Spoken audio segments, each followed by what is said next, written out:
We're live. Let me just refresh the page. Make sure people can see us. Yeah, I just got a notification that you're live. Sweet. Awesome. So this is really exciting. So obviously, like we were talking about, some people have already chimed in and said that they wanted to be here. So I'm going to go ahead and get them tagged in what we're doing. But that being said, a lot of people, they might not be familiar with TylerWong, and I want to know a little bit more about TylerWong. So if you want to start off, tell us a little bit about who you are and what you do, and give us a little background, a little bit of a feel behind all this. Yeah, so I've been in the golf industry for as a professional for about 15 years. Played high school golf, played competitively up until I was about 22 or 23 when I turned pro. I did what I call the traditional assistant route, where I wanted to be a head pro, and so as a typical assistant, what you end up doing is you end up teaching a lot. And I really found kind of a niche in that. I was a pretty decent player, so it was kind of easy to sell myself, but I really didn't know much about teaching, to be honest.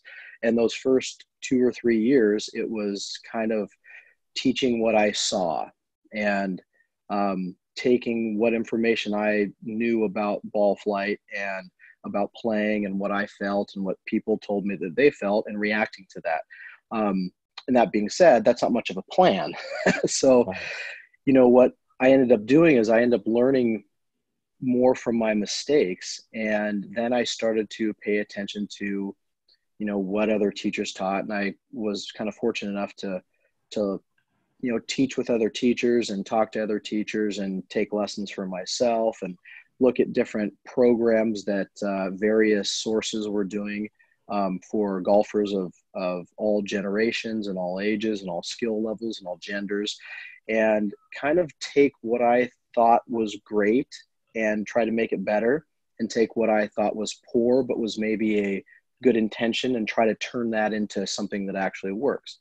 Kind of with that being said, I my last assistant job was at Tualatin Country Club, which is probably where I think we met at some point in that time period, 2015, 16, something like that. And I really had a lot of teaching responsibilities there. And then I had an opportunity that came up in the Portland area to be a director of player development, which is what I kind of called myself, to basically run a golf academy. And I was there for 3 years. We turned it into something really, really cool. And my wife and I, who is from Michigan, we decided that we're going to move to Michigan. So now I'm kind of putting together a similar thing that I had in Portland. And we're going to do that here in the Midwest. That's awesome, Tyler. I mean, there's so many layers there, which I know everybody watching is going to be really excited to dig into. And where I want to start is, I think the majority of the audience that's going to be watching this is either our age or older. Maybe they have kids, maybe they've seen their kids grow up. And I want to kind of start there, because ultimately, the first thing I want to take a look at through this whole conversation is prevention, right? We're talking about off-season training. How do we get ready to play throughout the winter? How do we get our game ready? And I think you and I, we kind of both come from that same background of like, well, the real answer is, what did we do growing up? What did we do to lay that framework? Obviously, Right. if we miss that block, there are things that we can do to make up for it, which we'll get into in a little bit. But obviously, with your background, top 50 U.S. kids instructor, you had an amazing program going over in Oregon before you went over to Michigan. Obviously, you know a lot about that junior development. Tell me a little bit of your philosophy on what that looks like and what it takes to get somebody who's, in a single digits age, or maybe they're a teen playing middle school, high school golf. What does that look like in just getting them prepared? It's interesting because it's one of the hardest things about coaching players, really coaching players of any age, but particularly that young teenager, middle school age, high school age player, is you have to understand that not everybody is going to be Tiger Woods. And they may not know that. You certainly know that. It doesn't mean that they can't be successful at golf.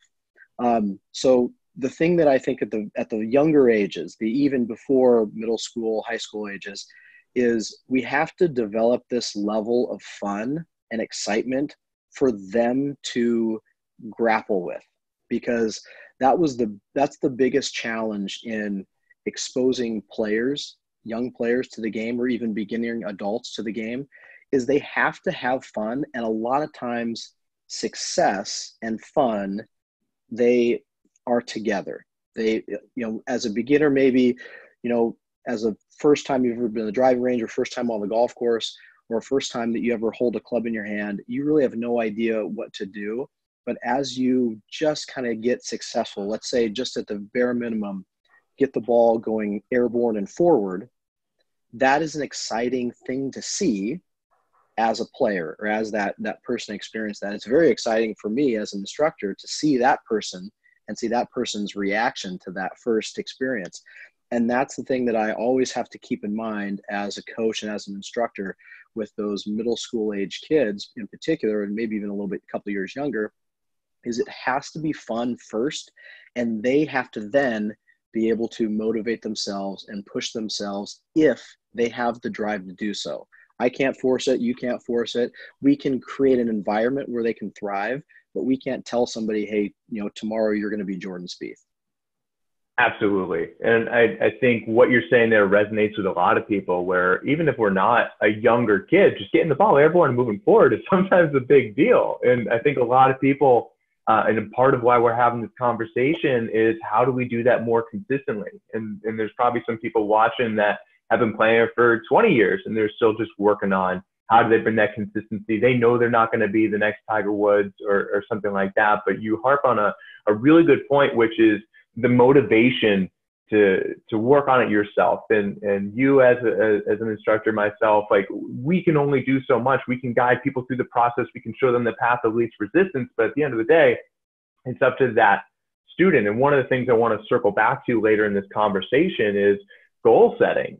And how can we take a player, regardless of their ability, and lay out a framework of how do we ultimately achieve that goal in a realistic and accomplishable way? But while we're touching on that point, talking about the motivation and kind of that junior development, also in your background, you've worked with a lot of college players and a lot of professionals as well. What have you seen is the key difference between somebody playing at those higher levels versus somebody who's just getting started? And where is that bridge? How do you bridge them to get from that point A to that point B so that they can be successful? And what does it take them to play at that level? Well, I think the willingness to fail. And I think part of that comes from, obviously their personal motivation and their personal drive, but they have to learn, the elite of the elite. I'm not talking about, the top 50 tour players, but, college level players, division, whatever, it doesn't matter if 1, 2, or 3 or NAI or whatever it is, they're elite golfers.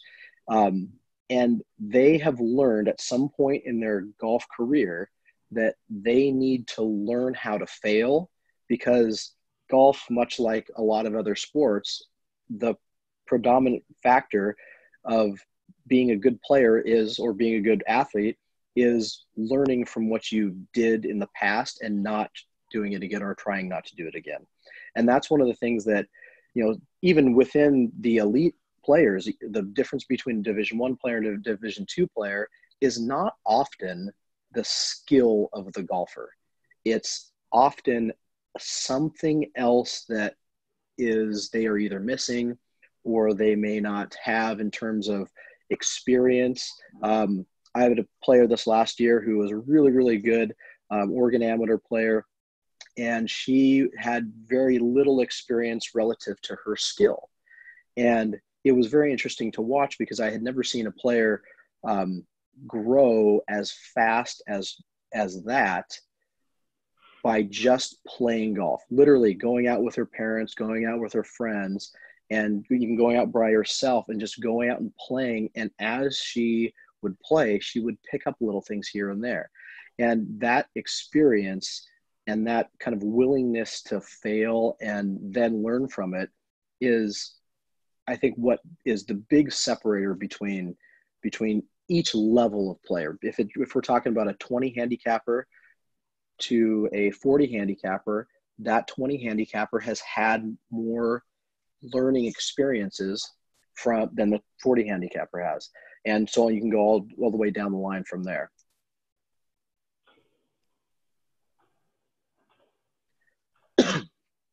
So I think, and I want to touch on a couple of points here. The first one, before I forget about it, for anybody who's watching live, we are going to do a little Q&A later. So if anybody has any questions at any time, just if you guys are watching, throw your questions into the comments. We're going to circle back and get to them. And hopefully, while we're talking about these college players, I think you bring up such a great point. And I work with a couple of college players myself. And, I think when you're in their shoes, and I'd love to get your take on this, when you're in their shoes, there was a point when they were younger where failing often was just a part of the game. And I think we see it all the time in junior golf, which is you put a kid on the putting green and you give them a ball and they're just going to whack it away. They're going to figure out how to get into the hole. They don't even care if they miss. They could be 3 feet away from the hole and they hit it 6 feet by. Doesn't matter, right? They're just going for it. And there's something we can learn from that. But as we get older, we become more aware of our thoughts and our failures. And those failures almost become,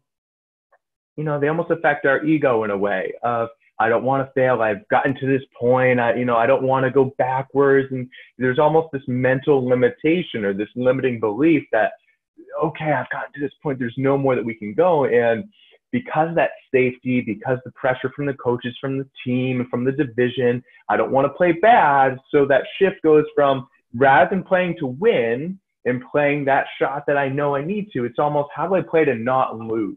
And I think that's a big differentiator. So when you're working with a golfer and they're at that level, they're at the college level, guys, if you're watching this, so this is for you guys, you get to that point where, all right, I'm going down, I'm playing one of the big tournaments of the year, or I'm in Q school and there's pressure on to put a number up there.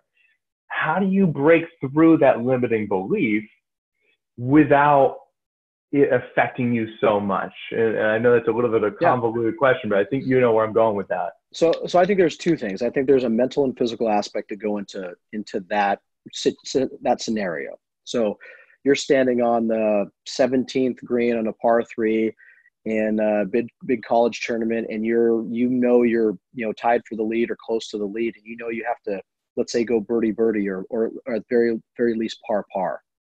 And so you have to perform, and what you have to perform in terms of a score. Most players, I think, fail because they're not prepared in that particular moment. And I think that is both a physical unpreparedness and a mental unpreparedness. And I'll be honest, I think that I think we value too much on both of those at any given time. So I think, this whole thing about, golf is 90% mental. I don't believe that's true, because I think there is no separation between the two. I think mental golf and physical golf is one thing. So you can't separate it out between, hey, this is mental, this is not mental, this is physical. The golf ball is controlled by the golf club and other things that we can't control, like the ground and the wind and things like that. But you control your golf club. Now, some of that is how you're trying to intend to control it, and some of it is how you have learned to control it. But those two things go hand in hand. It's all one, kind of big conglomerate of motion, and you can't separate it out. And I don't think that you could, pigeonhole one belief into each person's scenario.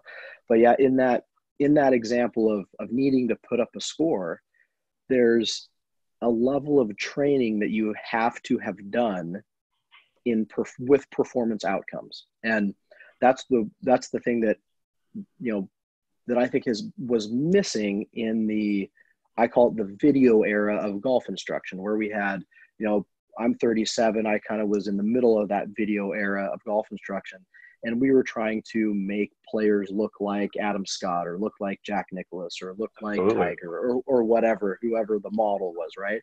And now we've kind of gotten out of that. In particular, the young, really skilled guys that are coming up on tour, and the gals that are coming up on the LPGA tour, their swings look on video different than 10 years ago or 15 years ago, but their golf ball performs in many cases better than the golf ball of that day. Not the golf ball is different, but it's they're hitting it longer, they're curving it less, their shot shape is more controlled, their distance control is more consistent, their predictability is more consistent. I think of a guy like a Tony Finau, where Tony Finau has a very unique swing for his body type, I think. A guy like JP Holmes has a very unique swing for his body type. And then you flip that around to a Dustin Johnson, who has a similar body type as Tony Finau, but has a very, very different golf swing. And we could all recognize those realistically, just a silhouette of that golf swing very, very easily.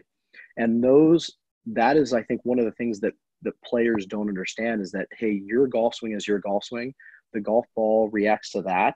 And what you train yourself to do in practice of performance is the result, not necessarily the motion or the move that you're going to make on it. Awesome. There's so much going on right there. And I think the biggest thing that I love that you brought up is you can't separate the physical and the mental. They're one and the same, right? When we do physical exercise, it is mental exercise.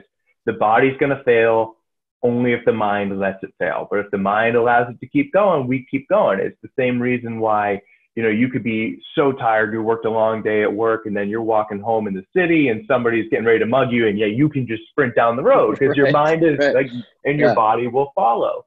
One of the things I like to work on with players when we're getting into the gym is how do we get the mental side in shape to do the work physically so that they have better range of motion, they have better mobility, their body can move freer, they're more capable, they're more ready, they're more mentally focused, so that when they come to see somebody like yourself to reshape their swing, especially during like this off-season period, they can put in the work and see the results. Because to your point, no two players have the same swing.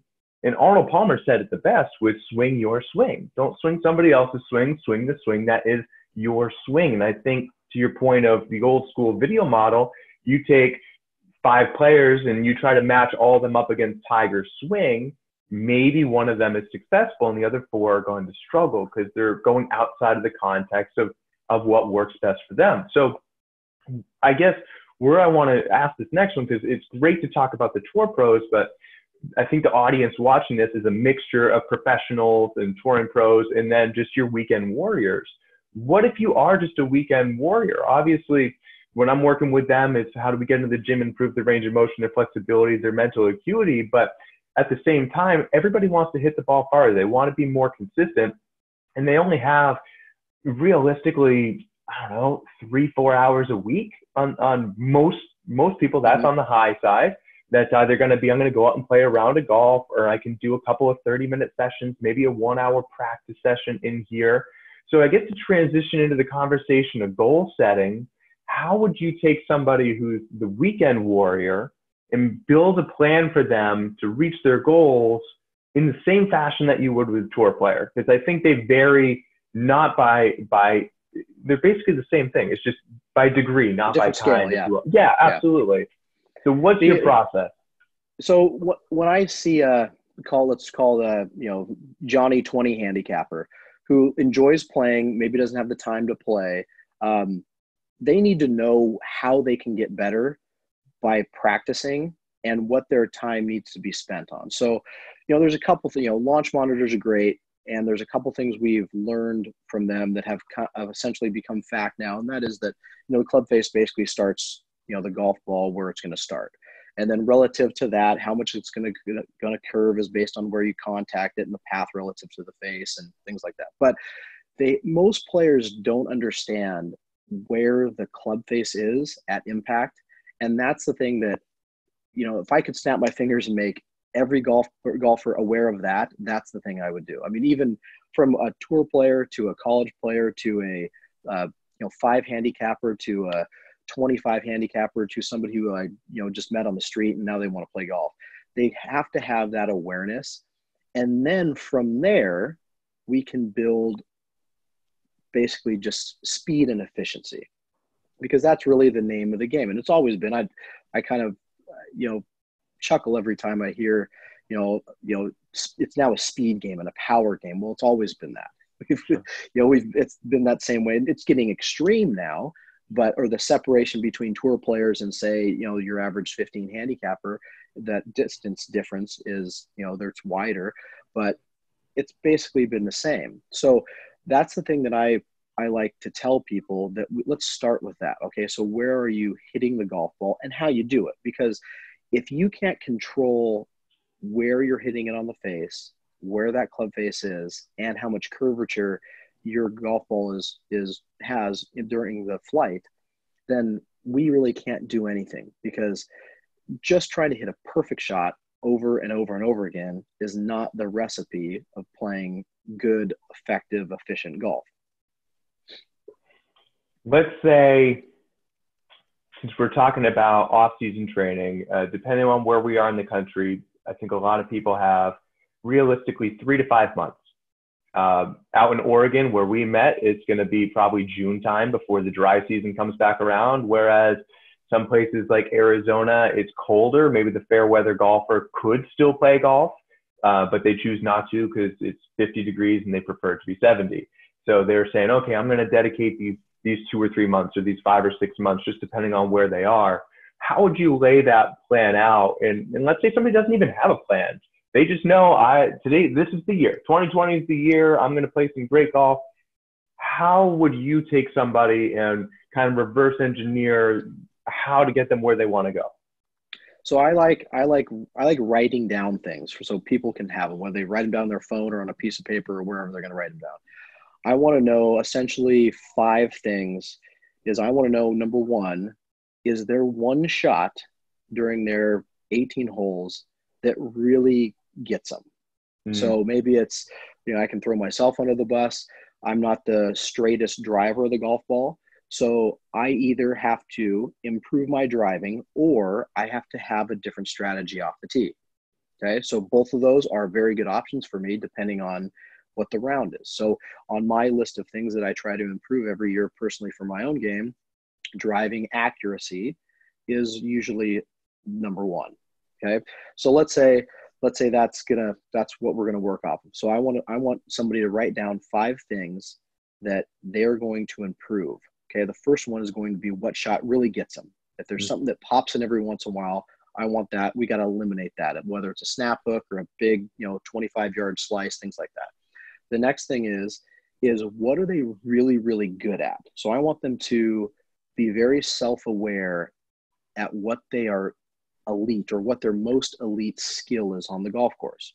And I want to be very specific. So I'd even say I want it to be as specific as a distance, a scenario, a lie, even in some cases. So let's say hitting a 7-iron. That's one that I get often. It doesn't matter what your 7-iron yardage is, but let's say it's a 7-iron from 150 yards. Players tell me all the time, I'm really, really comfortable with a 7-iron from 150 yards. Okay, perfect. Okay, so now let's try to take that skill and make it as common during a round of golf as we can get. Okay, a lot of players next will say, well, I 3-putt too much. Okay, well, that's not very specific. Okay, that's just counting your shots basically. Well, why do you 3-putt? I want to know uphill, downhill, right to left. Is it because you're missing short putts? Is it because you're a poor lag putter? Is there a distance that all of a sudden you are so unconfident with that now 3-putts start to come into play more often? Things like that. The next thing I want to know is, what is your availability to practice? Because that is a huge part of how to improve your golf game. If you only have a half an hour a week to practice, well, you can only really practice realistically one thing. Okay, you can't spend 5 minutes on the range and then 5 minutes on the chipping green, 5 minutes in the bunker, 5 minutes with lag putting, 5 minutes with short putting. That's not enough time to walk to those different places. So you have to get one thing in there, and then if it takes a while, fine. But that's, at that point in your life, and that's what your commitment level is to getting better, that's fine. The fourth thing is, how confident or accurate are you with your own skills? So one of the things that Phil Mickelson always talks about is he wants to be able to perform something at a really high percentage, 80, 90%. Well, we can all probably agree that some of the things that Phil does are not of that percentage. Okay. But we have, as realistic golfers, we have to try to perform at that percentage. Now, I'm a perfect example of that. Is I don't hit the fairway 90% of the time. So should I never hit a tee shot? Well, no. I have to figure out a way to be efficient with that tee shot. So the kind of this, I usually call it an ego check of what you're good or what you're poor at and what you can do on the golf course. I think a really good example of that is, Dustin Johnson, basically in 2013 to 14, he was a good player. He certainly wasn't a top 10 player in the world.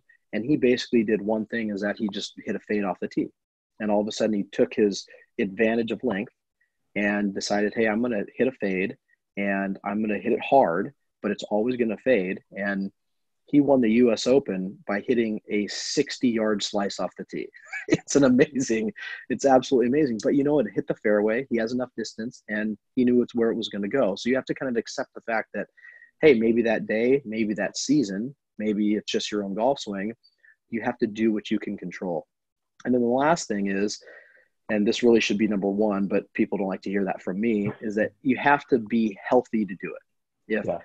If you cannot practice because you physically are injured or you are mentally unmotivated, healthy, I'm going to group both physical and mental health in the same category, or you have low desire to practice your flaws, or maybe you have high desire to practice what you're really good at, we've got to create this performance kind of classroom to take the physical and mental limitations, because everybody has them, and use those to our advantage and be willing to, kind of do with what you can do at that given point in time. Oh, I love that. And Tyler, you just, to use a golf term, you just teed me up perfectly for this next little question here, which is awesome. I love the fact that you just brought up the health and wellness, because that's my area of specialty. And like you're saying, the mental and the physical, they go together. They're one and the same. If people want to play better golf, yes, it's working on the swing, but it's working on their body and their mind. They go together. They are the same thing. And that's why we look at players on tour. If there's something going on in their life where we hear it all the time, where, all right, well, this player, his wife is pregnant and she's due any day now. That's putting mental stress on him. Or somebody just had a death in the family, or somebody's been sick and they haven't been able to work out. I mean, it goes hand in hand.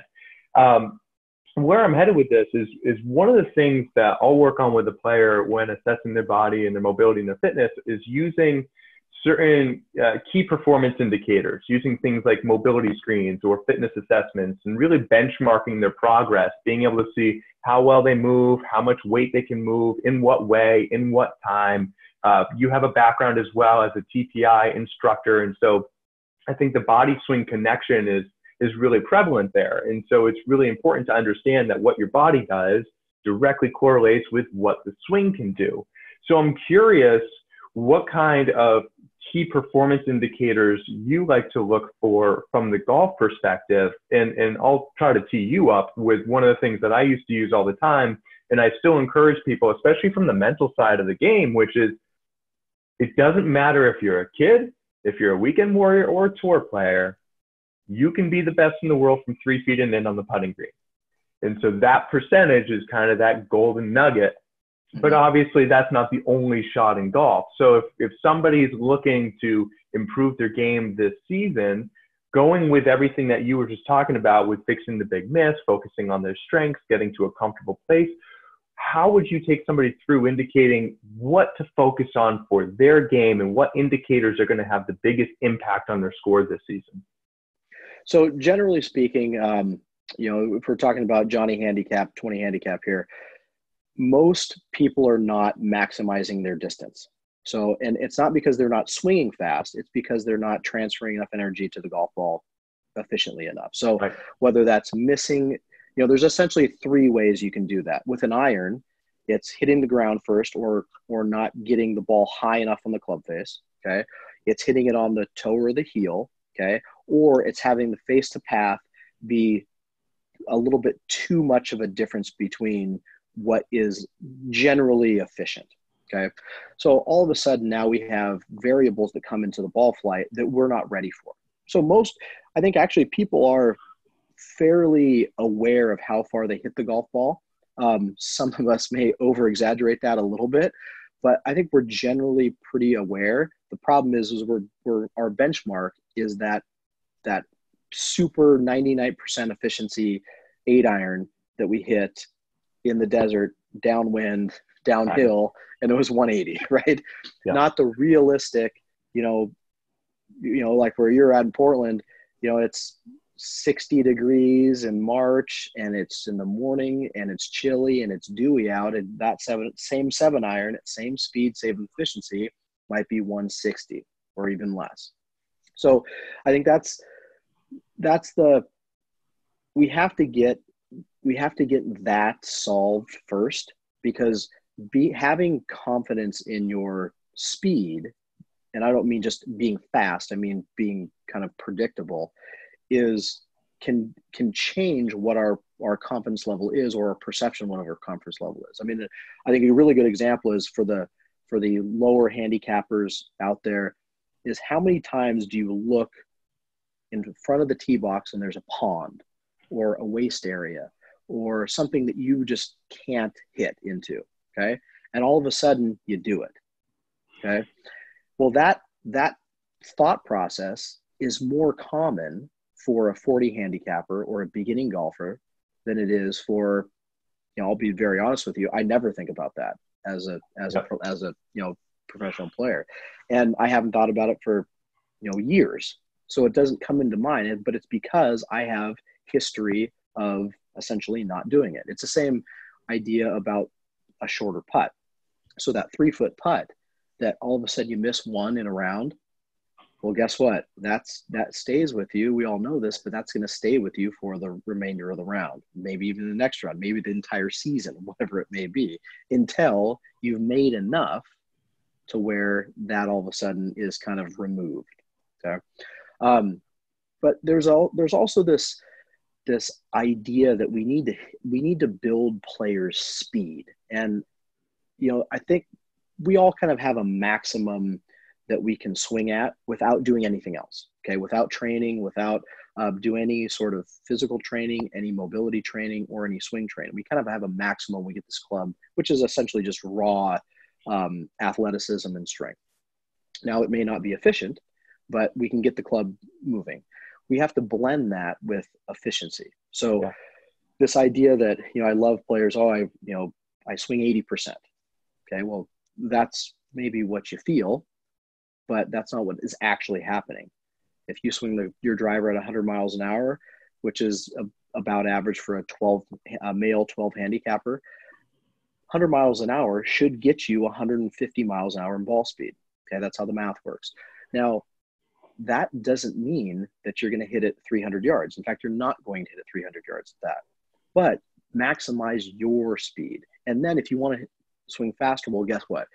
We need to train to move that club faster and maintain the efficiency. I think one of the other things that people make a big deal out of now is that you're training one or the other. No, you can train both at the same time. You can train yourself to swing faster and maintain or increase your efficiency.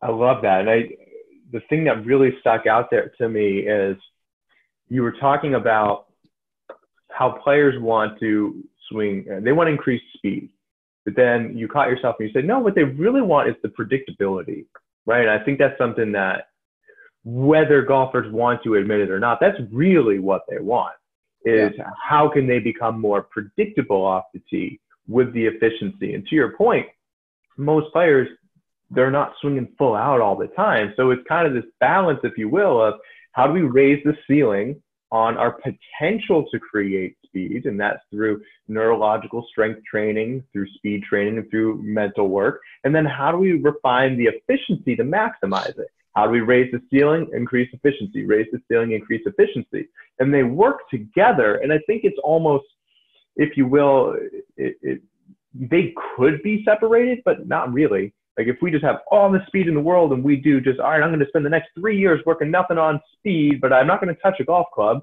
you're not going to be able to hit the ball efficiently. And at the same time, if you only work on efficiency, you're going to tap out on that ceiling. And so they have to work together, which is a big part of why I was so excited to have this conversation, because I think a lot of golfers are still under this impression that it's kind of a one-size-fits-all solution, where you and I know, as being part of this industry, a lot of players, especially if you look at tour players, are using a team approach. To your point earlier, let's identify what your weaknesses are and let's identify what your strengths are, and let's really work on those. And the middle ground is going to start to take care of itself. Right. You're really good off the tee, great, keep doing that, but you suck with a wedge, okay, well, let's work on that. And so as we kind of get into the season, obviously the goal is to keep playing more. And I'd love to hear your take on, let me frame it this way. I love the question, does the swing you make determine the shot you hit? Or does the shot that's presented in front of you determine the swing that you make? I think that's a really good question. This is gonna sound a little bit like a cop-out, but it's not. It's different for everybody. I think most players, when you get to a particular level, and everybody, that level, there's no like magic line, all of a sudden you need to do this. But when you get to a certain level, there's this idea that you need to have like all the gamut of shots. You need to hit it high, you need to hit it low, you need to hit a draw, you need to fade. You need to hit the shot that gets the ball where you need it to be. And we've all kind of had, if you really think about the best rounds of golf that you've had in terms of a number. So, think about that 1 or 2 rounds maybe you had last year, and it was just as if it was almost an out of body experience. Think about the shots you hit. Okay. So almost every single time you hit a ton of fairways. Okay. That's very, very common. If you don't hit a ton of fairways, then you likely hit a lot of greens, or you did both. Okay.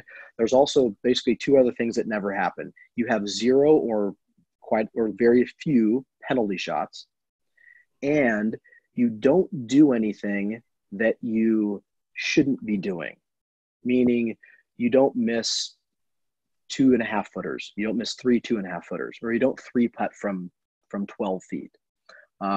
You don't hit a 3-wood from 270 when your 3-foot only carries 270 into a pond in front of the par 5.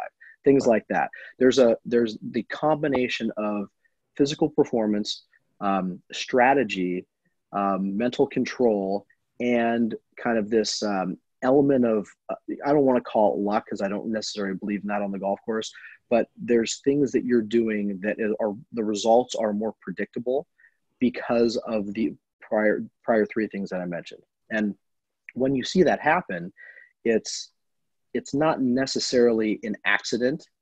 I think the player in those situations, sometimes they describe it as not overthinking, or being kind of mindless, if you will. Or a lot of times I get this from the better players. I got really good yardages that day. I had coincidentally, I had really good numbers that I really liked. Well, no, that's never the case. You always have to you're not going to ever get the perfect yardage. Tour players don't get perfect yardages. They control their yardages. So there's this element of we can describe it. We can use whatever descriptive, phrase we want, but the being in control of your mental game, your strategy game, and your physical game are going to lead to the scores. Maybe not the best score every time, maybe not the worst score every time, but they're going to lead to a consistent lowering of that. Awesome. So I want to get your take on this, because as I'm listening to this, it makes me think of, like, if we watch the tour players warming up on the range before a round, they're not necessarily in that moment getting ready to play the round. They're not working on their swing. they're essentially going through their list of which shots they have in the bag, which arrows do they have in their quiver, if they will. Okay, let me hit that fade, let me hit that draw, let me hit the high one, let me hit the low one. We famously see Tiger Woods with his window of 9 boxes, and he's just saying, here's all the shots that I do have. Let me hit all of them and get a feel for them. And I think a lot of players, they almost mix up or merge together. This is my practice time to work on my swing and to build those shots versus here's getting ready to play and really to predict those shots and really be able to test them out. So what I'm thinking here is, to your point, when a player is out on the course, they may not have as many shots as the tour pro, but maybe they have 2, maybe they have 3. They have that trusty old shot, and then it's just a matter of, how can I make the best decision in this moment for the skill that I have, learn from that, and now when I go back to see my coach or when I go back to the range, I know what to work on because I didn't have this shot. There this time I had to keep it low under a branch, and I don't know how to do that. And then they come see you and they say, hey, Tyler, I was out on the course today. I played great, but there were 2 times where I hit it into the trees and I couldn't get out because I don't have a punch shot. Can we now work on a punch shot? Right. Well, I think there's a couple ways. There's a couple ways to kind of look at that. The first one is how far off are you? You know, if you're like I'm kind of a fade player with a driver, and I kind of hit my middle iron straight, and then I kind of hit draws with my lower irons. Well, if I stand up on a tee on a draw hole, and all of a sudden I try to hit a driver draw, my confidence level in that is poor. Yeah. But I know that that's something that I am not as good as I should be at.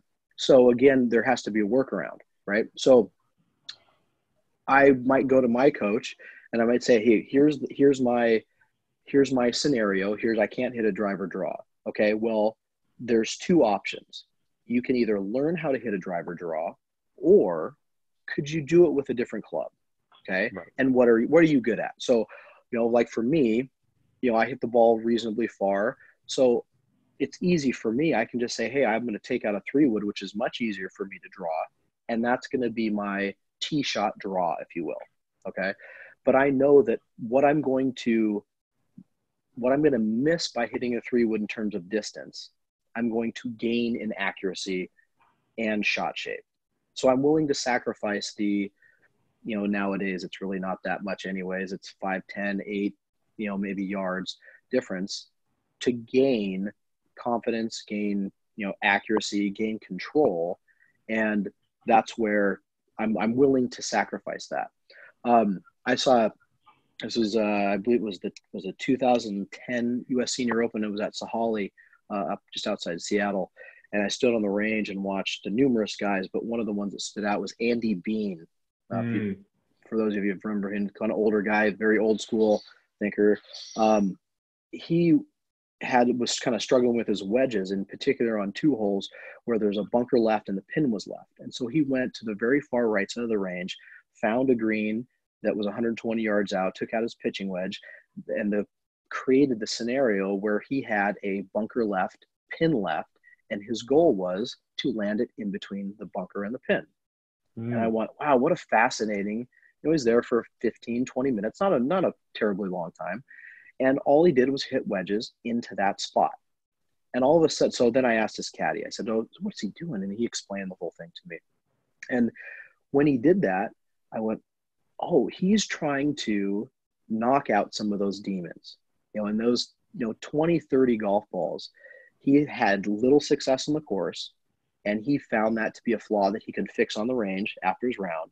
So he fixed that, and that is not a physical fix. That's, I think, the beauty of this, is that he's hitting physical shots, but that's more of a mental fix to a physical approach. He's trying to train his confidence level, train his performance, so they match together on that particular shot. Now, most amateurs won't be that specific, but we can still learn to work that way. So if you're a fade player, just because that's the majority of people out there, trying to all of a sudden now hit a draw, a little nice tour push draw on command is going to be very, very hard to do if you don't practice it.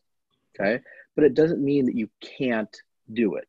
You just have to know the parameters that it takes to hit that soft push draw. Okay.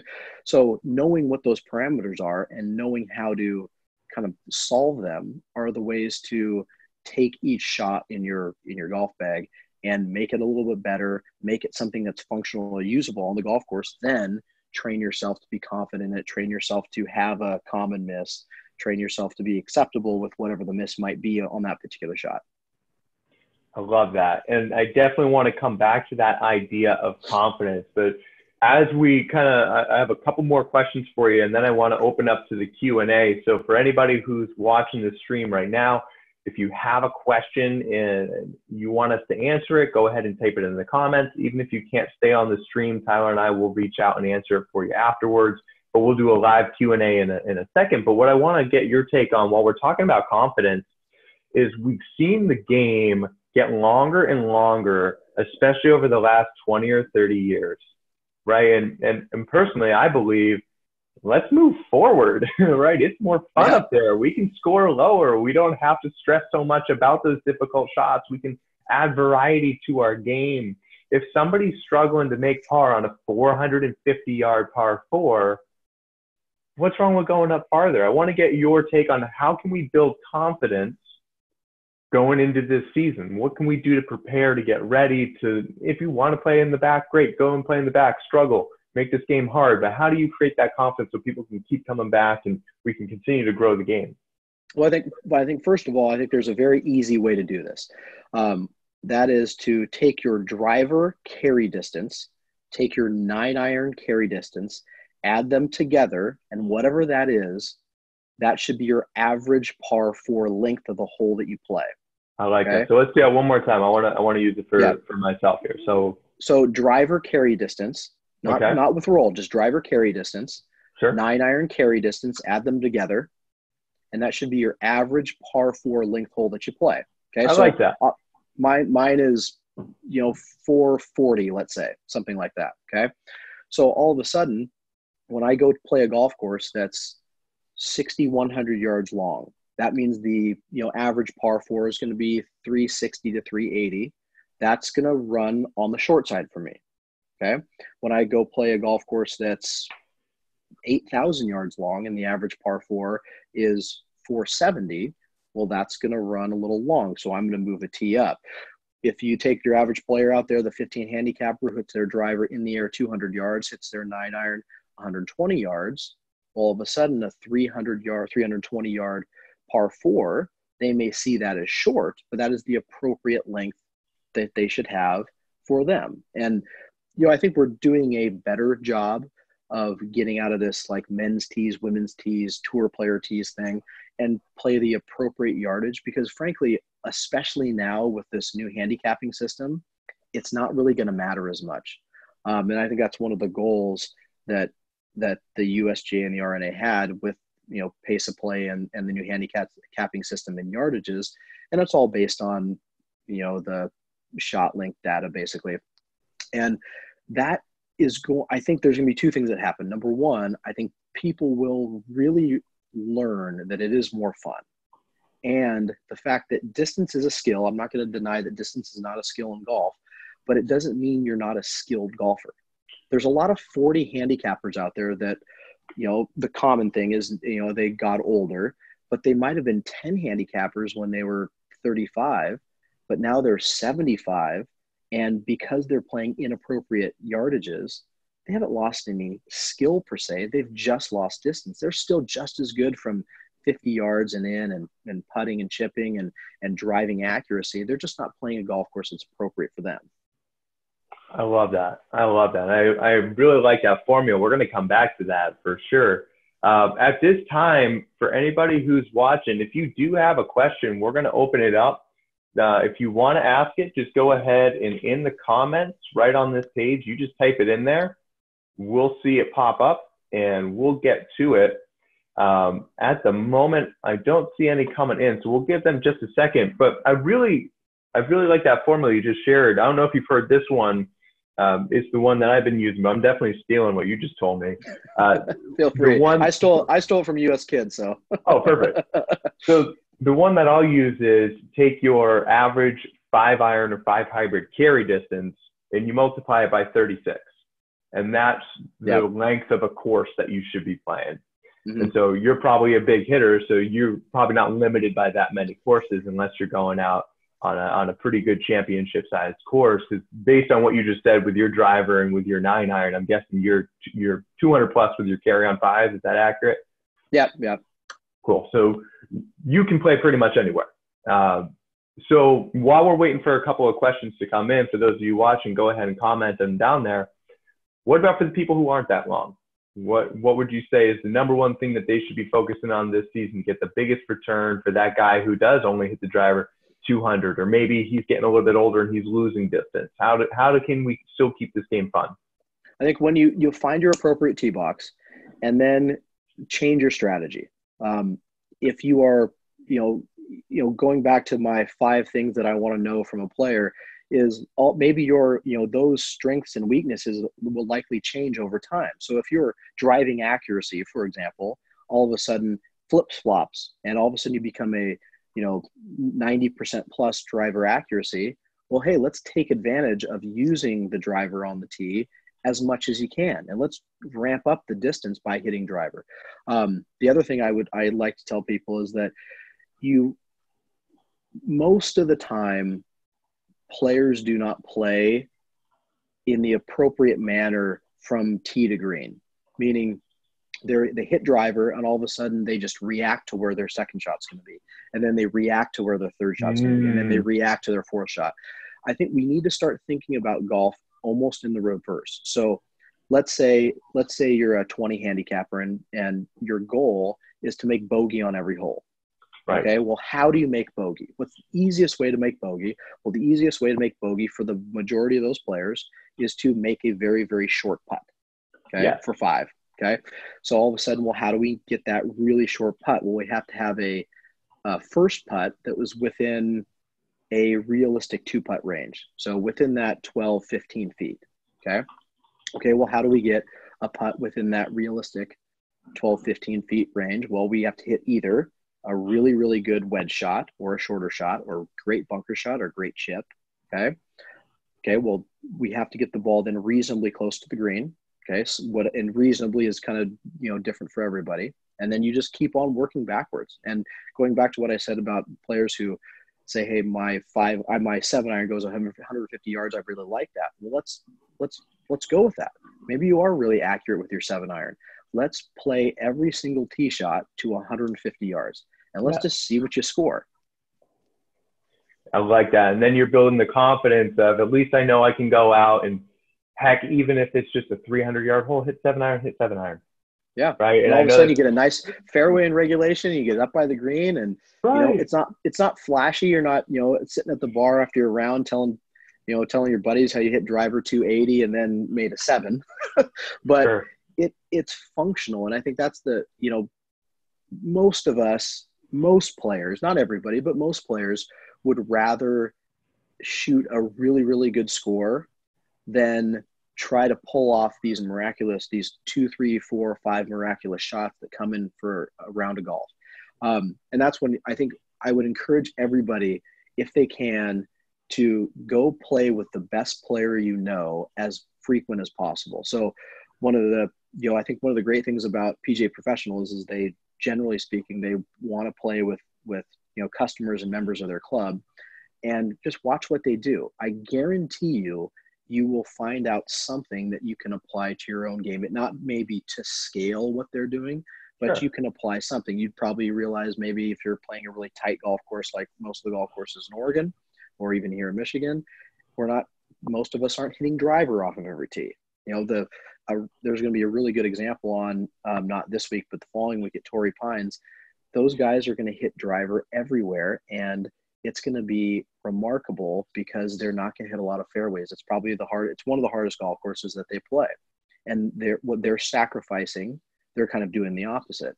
They're sacrificing accuracy because they need the yardage at Torrey. but that's flipped around at Augusta. They don't need the yardage at Augusta. They need the Right. accuracy. So they play different games depending on what the golf course presents them. I love that. And to your point, especially since you've been at Tualatin, if you take number 16 there, I was playing just a couple of months ago.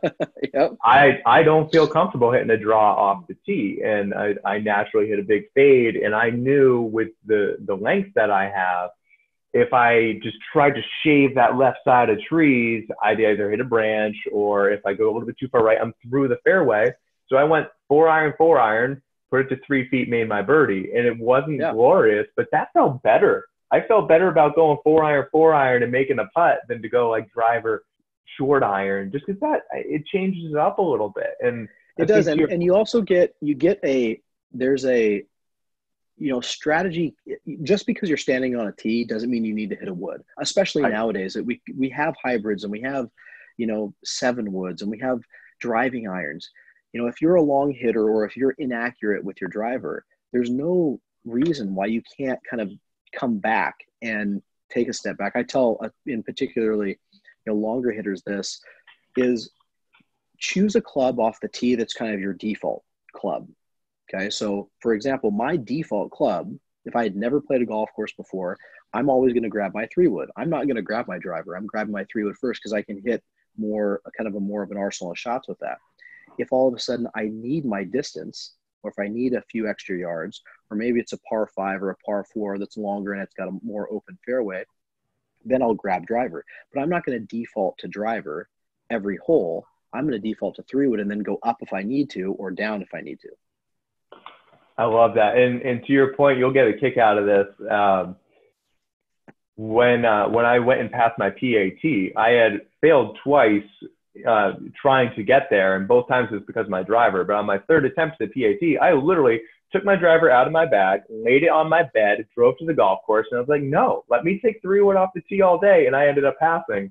And it was just, let me remove that small little piece of the ego. I don't need to bomb it. I need to hit fairways. I need to hit greens. That's going to be how I pass. So for those of you guys watching, I see a bunch of people hopping back on here. I see Jackie's on, Jonathan's on, Craig's on. I think Greg is on, Mark is on. All of you, if you have any questions, throw them in the comments right now. While we're waiting for them to come in, I'm going to pull up a question that I got here last night, sent in to us from Jeremy Luke McCullough. So Jeremy, if you're watching this on the replay, we got you, man.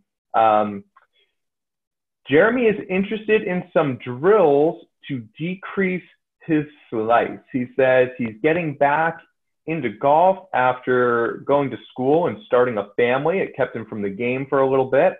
He used to be around a 12 handicap, and right now he's working on mobility and strength in the gym. Jeremy, that's awesome. But he is hoping to get some simulator time this winter and would like to break 85 this year. I'd love to hear your take, Tyler. Obviously he's doing the mobility and the fitness work, which I think is awesome. But from the golf side, he wants to break 85. He hasn't played in a little while. What can we do to help Jeremy out? So this is like, Jeremy is Johnny 20 handicap, right? So this is, one of the most common things that we see on the lesson tee is how do I either minimize my slice or get rid of it? So the first thing you have to understand about, let's talk about the driver first. Slicing the driver is probably one of the most penalizing shots for your average amateur. Now, there's 2 reasons, and these are the biggest 2 reasons, and one of them you're going to understand, one of them you may not have ever heard of before.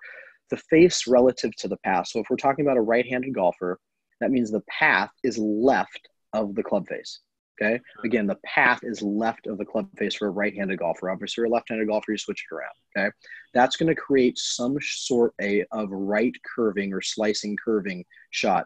The wider the distance between the path and the face, the more that ball is going to curve. With a driver, there's something that's called gearing effect or gear effect. Okay. And now this is something that a lot of players don't understand. It happens on every club, but it's more prevalent on the woods and quite a bit more prevalent on the driver when it's on a tee. If you hit the ball off center, and I mean anywhere off center, if it's good but slightly off center, you're going to have some effective gearing motion. So If you hit it on the heel, the ball is going to have a fade biased path, okay? If you hit it on the toe, it's going to have a draw biased path. One of the things I see players do a lot, in particular the slicer of the golf ball, is not only is their path and their face having a fade biased or slice biased, but they're also hitting on the heel. So you've got to assess both of those. So Dr. Scholl's has this foot spray that every golf pro knows about, and you spray it on the club face and you hit some shots, and what you'll see is the impact marks of where you're hitting it on the club face. That's really, it's like $5. They've started increasing the price on Amazon now that all the golf pros are buying it, but it's like $5. Put in your golf bag when you go and practice, spray every club. It wipes off with just water and a rag, and you'll see where you are striking the golf ball. If you are hitting it on the heel and the rest of your clubs go reasonably straight, it's likely that you are just gear affecting into a fade. Okay. If you're hitting in the middle, or if you're hitting on the toe, or if you're hitting it high or low, but down the kind of the middle of the club face, then you're probably more influenced on the face to path. So the first thing you have to do is you have to assess both of those two. If you're using a different club, if you're slicing an iron or a wedge, hopefully you're not slicing a wedge, but if you're slicing something else, then it's more likely just the face to path. So you have to fix the face first, okay? Fix contact first on a driver, fix the face first on everything else. If you can get the face to match up with the path or get close to it, at the very least, the golf ball will not move as much in the air, and this is a big and, you will also hit the ball longer because you're producing better efficiency. If you want to totally turn your shot shape around, if you want to go from a slicer to a draw player, that takes a little bit more of motion change, things like that. But generally speaking, if you can fix the face, if you're a slicer of the golf ball with an iron, fix the face, and then we can kind of be efficient. And there's essentially, two very simple ways to fix the face. Number one is, I think, the very common one, which is grip. So if you, for those of you who know the terms of grip, weak, strong, and neutral, weak for a right-handed player is just really defined by propensity to keep the face open. If you're a weak gripper of the golf club, then all of a sudden, well, now, you're going to probably slice the ball more. If you're a stronger gripper of the golf club or neutral, well, then it's probably something to do with your wrist angles or what your hands and arms are doing through the hit. So that's a little bit tougher to assess. I'd encourage, any slicers out there to just Google flexion and extension of the wrist and just kind of see, you can even Google golf flexion extension of the wrist and see what, that is influencing. Generally speaking, players who have more flexion, which would be that kind of this motion, the bowing, the Dustin Johnson motion of the lead hand, the left hand, for a right-handed player, they're going to have a little more passive face motion through the hit. They're going to be able to keep that club face a little more square for longer and not slice it as much. Some of you who have that too much may even hook it, but I really like to see players who have that slice motion that is club face related. I want to see them hook it. I mean, I'd almost challenge them to say, hey, let's hook a 7-iron and see how much you can hook it. Even if it starts, 15 degrees left and hooks another, 40 degrees left or 40 yards left into the trees, let's get the ball going the other way, because golfers are pretty reactionary and instinctive, and they can figure out, hey, if I make sure that club face is closed, whether it's grip or wrist angles or something else, then what do I have to do to get everything to kind of move back over towards center? And sometimes they can kind of conceptually feel that, and there's an instinctive part that will take over. Sometimes more coach motivation and help, but I would prefer to see that player, the slicer, get the ball hooking and then kind of work back to straight or work back to more of a fade, a functional fade, than anything else. Awesome. I love that. And Jeremy, since you're already doing some mobility work, I want to throw 2 cents into this as well, because obviously you're spending some time working on your range of motion. And from that perspective, to Tyler's point, the biggest thing that's going to cause the ball to curve is that path coming across it. The ball wants to move in the opposite direction, assuming that the face isn't matched to that path. A lot of times, if we look under the hood of a player and they are coming over the top and coming across the ball, it's really caused by some of the mobile joints of the body not moving the way that they should. I find the number one is probably in the hips of all things. And it seems a little bit off because you're like, oh, but it's the club, it's the upper body, it's doing this. But that's simply a reaction to what's going on down below. So I'm a big fan of hip rotation is really amazing. I mean, it all starts with pelvic tilt, being able to control the pelvis forward and backward. But assuming we have a neutral pelvis, glutes are turned on, core is activated, then it really comes down to, can we get internal and external rotation of these hips? Because if we can't, you go to turn, and rather than sitting back into the shot, it's going to do this, and you're going to come out in front. And so since you're already doing a lot of mobility work, I think I'd encourage you to start working on that hip rotation. Make sure that your glutes are active. If your butt's not fired up, that's going to be a whole other can of worms. And the thing I want to caution people with is, just because you can deadlift a lot of weight, just because you can squat a lot of weight, does not mean that your glutes are active. And that's a dysfunctional pattern in its own right. So make sure the butt's turned on, make sure your core is stable, hip rotation. And then once that's taken care of, then you can go upstream and say, okay, well, what is my thoracic mobility? Can I make a big shoulder turn? Or is my tendency to have these flat shoulders that are then going to do this, as opposed to dropping under and rotating around yourself? So as you're going through and incorporating the drills that Tyler's talking about to change your path and your face and just to straighten that shot out, I encourage you to go under the hood and say, am I doing that because I don't know the movement pattern, or is it because my body won't allow me to make that movement pattern? I had a question just come in here from Jackie Bird down outside Phoenix, Arizona, a great player. And she wants to know if we can talk more about training better techniques and positions and speed at the same time. She gets higher speeds, but her technique starts to break down. And then she gets a better technique, but she loses her speed. How do we find that balance so it's not just one or the other? I love that. That's an awesome question. I guess my question to Jackie would be, are you training your technique and training speed at the same time? And if the answer was yes, then I would almost just kind of say, okay, we just continue on that path. But I'm going to guess it's likely not. So, because that's very uncommon.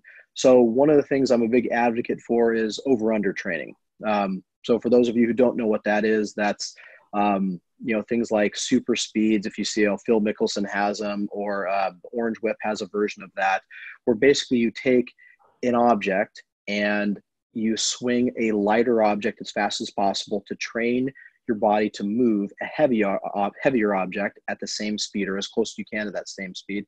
And that then develops your muscles to actually move faster. So in the golf swing, Super Speed has, this product, but you basically swing a 20% lighter club, if you will. It doesn't have a club head on it, and you swing it as fast as you can. And then you swing a heavier one and a little bit heavier one. So you go through their kind of protocol with how you would do that. But in Jackie's case, what I would do is add your performance technique or whatever you're working on, either by yourself or with your coach, into that speed development and that speed performance development. So let's say, I'm just kind of throwing this out there. Let's say she's working on more rotation, both in the backswing and into impact. So I would have her rotate to the backswing, go to the top with the super speed, not with the club, with a lighter one, go to the top of the swing and stop. Okay. Check, maybe look at her hips, look at where leg action is, and then try to maximize your speed on the way down. And I would do that in a pausing motion. I would start off slow and go a little faster. And then all of a sudden, let's start to do that with all of the overspeed, underspeed training. And then we'll get your technique down with the ability to swing faster. I think a lot of people are confusing what is fast as well. Is fast is only measured at the moment of impact. That's the only time we measure fast. Fast is not measured anywhere else in the golf swing. Okay. So if you're fast from, say, the top down or the top halfway down, that's not where we need speed. We need speed right when you hit the golf ball. I think that's obvious, but not a lot of people are self-aware about that. So the first thing, Jackie, that I would tell you is try to get on either a launch monitor or some sort of swing speed measuring device and see what your speed is, and then see if you can produce the same speed without hitting a golf ball while training whatever you're training in your golf swing. And then just kind of see what the result of that is. Awesome. I love that, Tyler. And it looks like Jackie's still on with us. So Jackie, if you're hearing this, if you want to give us some feedback, that's awesome. And for anybody watching, I am an affiliate with Super Speed Golf. I'll post a link to this later if anybody wants to get them for 10% off. They are an amazing tool. I use them myself all the time. Let's see. It looks like she has another one. Technique at range, speed and workout at night. So she is using Super Speed. So okay. Awesome. Okay. So it sounds like, Jackie, since you already have the Super Speed, now you have a couple extra drills that you can incorporate that might not be in the standard protocol, but are going to help you with that sequence. Because I think, to Tyler's point, the sequence is super important. And while, yes, it's great to be able to raise that peak and that height of how fast can we potentially swing, it's can we get it to go in the right order? And that's going to create consistency and repeatability all throughout. Awesome. She's good feedback from Jackie. We're going to give it just another minute. If anybody of you watching on Facebook have a question live, go ahead and send it in. It looks like Roberta just joined on. Roberta, we'd love to hear from you if you have any questions. While we're waiting for that to come in, I have one more that came in last night from somebody who couldn't make it in. This one's from Michael Blade. And Michael, we had a little bit of a conversation where right now, he's trying to improve his mobility, the shoulder girdle, the pelvic girdle, thoracic mobility. But at least as far as his golf game goes, there's no specific goals in place. And I think this is a great one for us to tackle for somebody who might not have goals and they're just getting started.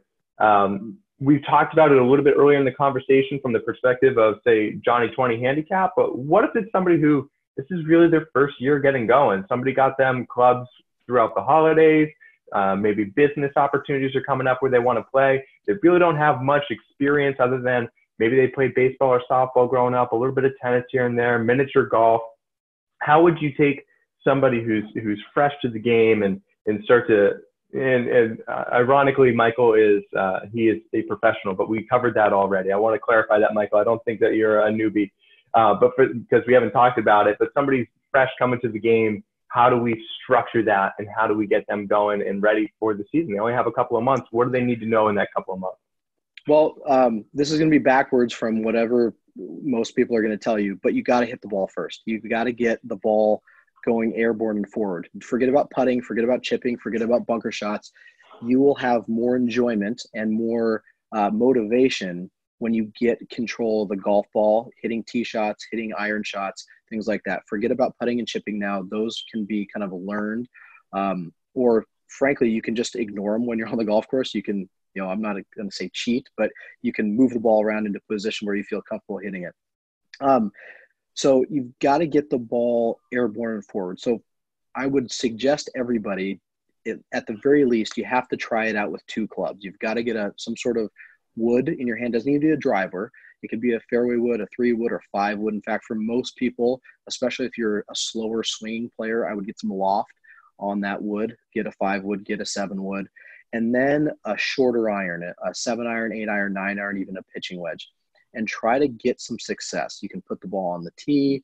You can, put, if you're on a grass range and you want to hit off the grass, put it on a little tuft of grass so the ball's kind of basically teed up, and just try to get some motions down.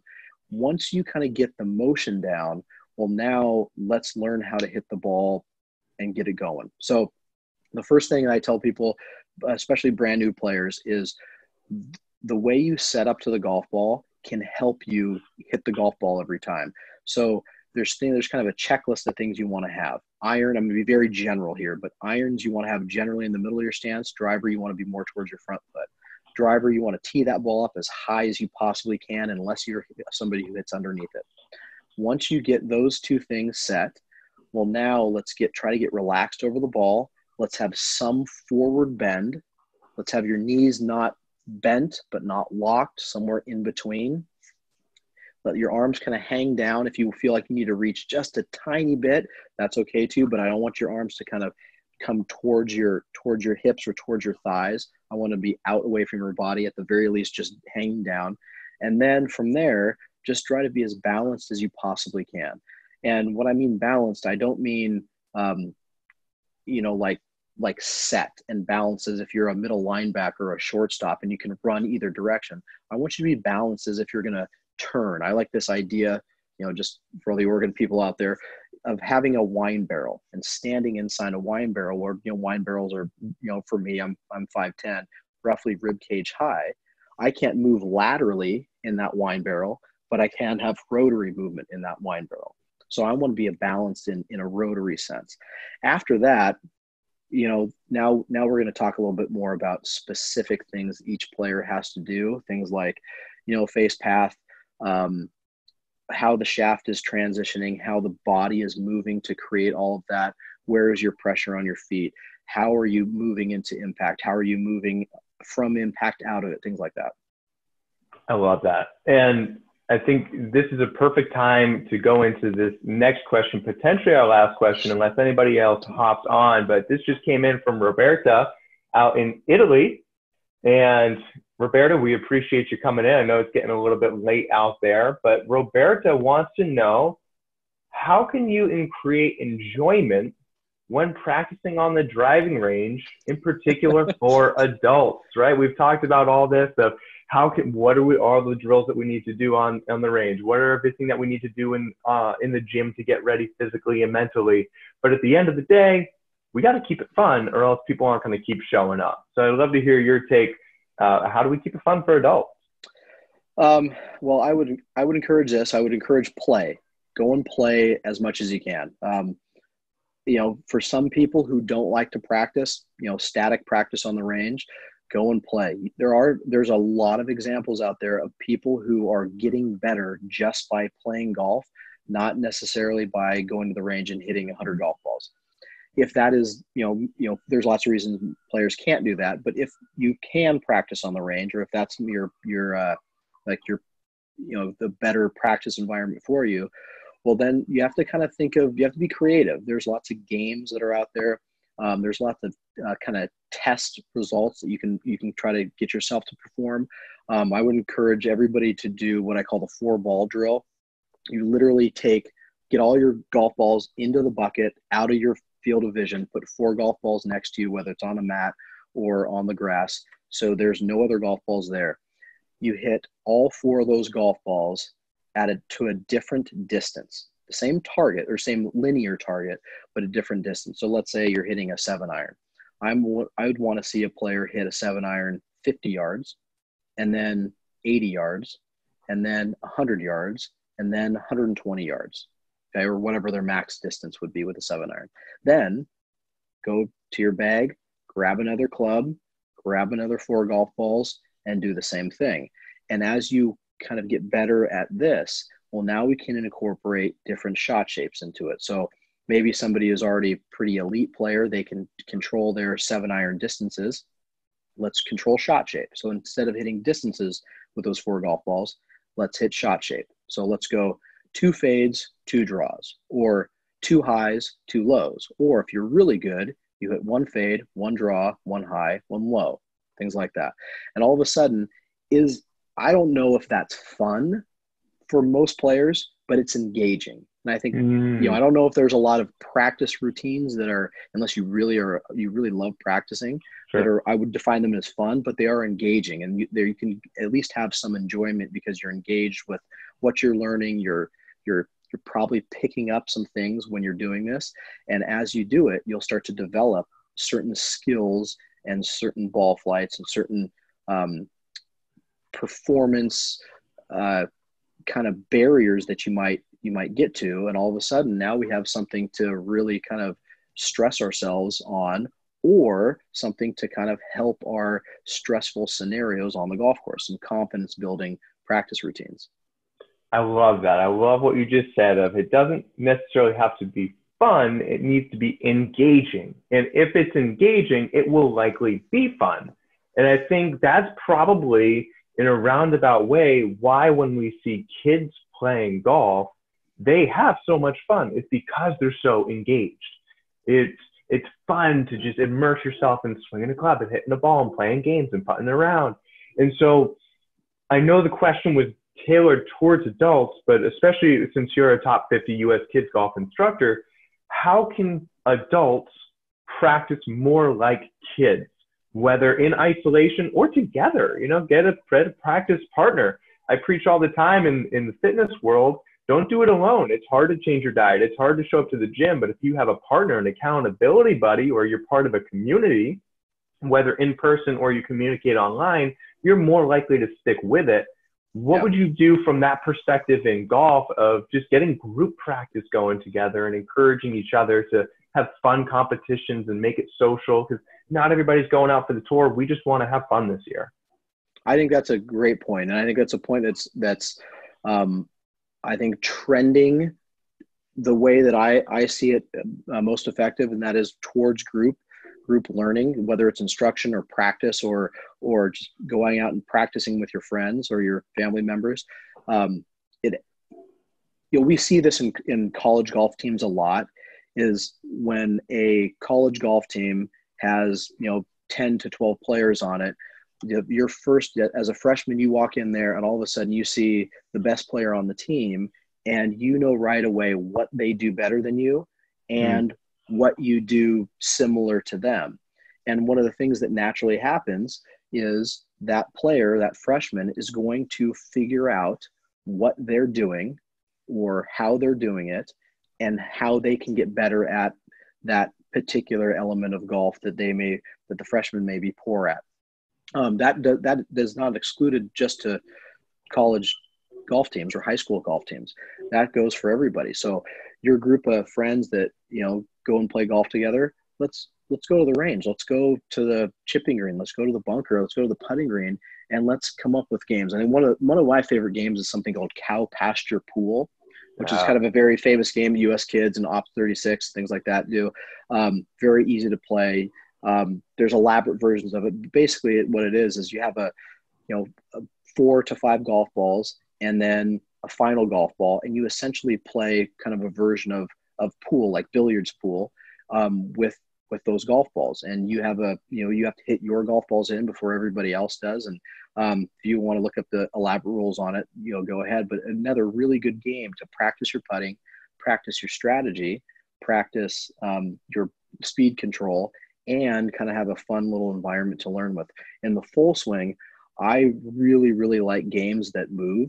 So whether you're on a grass tee or on a mat, or if you're on the chipping green or in a bunker, I want to see some motion with targets. So let's say that we're on a range with a 100-yard and 125-yard, 150-yard mark. Let's go. We can kind of go with that 4-ball drill. Everybody gets 4 balls, and you can go, okay, aggregate KP, something like that. Maybe it's more of a defined range where it has like an actual green or some sort of target. Okay, now we can go anybody who gets a certain amount of golf balls in that green, to stop in that green or hit it in the air. Okay, now there's a point value that's associated with it. And if you're a gambler, there's all kind of gambling things you could do with that. If you're just competitive, you can turn it into just, kind of a pride thing. And that's the way that we can kind of get people to be very, very comfortable in, as much as you can, simulate those stressful scenarios that happen on the golf course and still kind of maintain that engagement and that fun. I love that. And I appreciate you being here. I mean, we've covered so much ground here today, Tyler. And I think everybody who's watching this is just going to get super excited. I know I'm excited. I'm probably going to go to the gym today and then go over to the range and get working on it, because now my brain is just fired up with everything that I need to do to get ready for the season. For everybody who's watching this, how do they get in touch with you? How do they find you on the socials and get in contact with the email, everything like that? Yeah. So Facebook, Twitter, and Instagram's TylerWong Golf. My email is TylerWong@pga.com. Everything's just my name. So I'm in Grand Rapids. So if you find yourself in the Grand Rapids area, I'm going to have a facility starting up here. We currently have snow on the ground. So whenever the snow clears. So yeah, that's where it's at. Awesome. Well, I know everybody watching appreciates it. So thank you for being here, Tyler. Yeah, thanks, Blaine. It was fun, man. Awesome. I'll catch up with you soon. All right.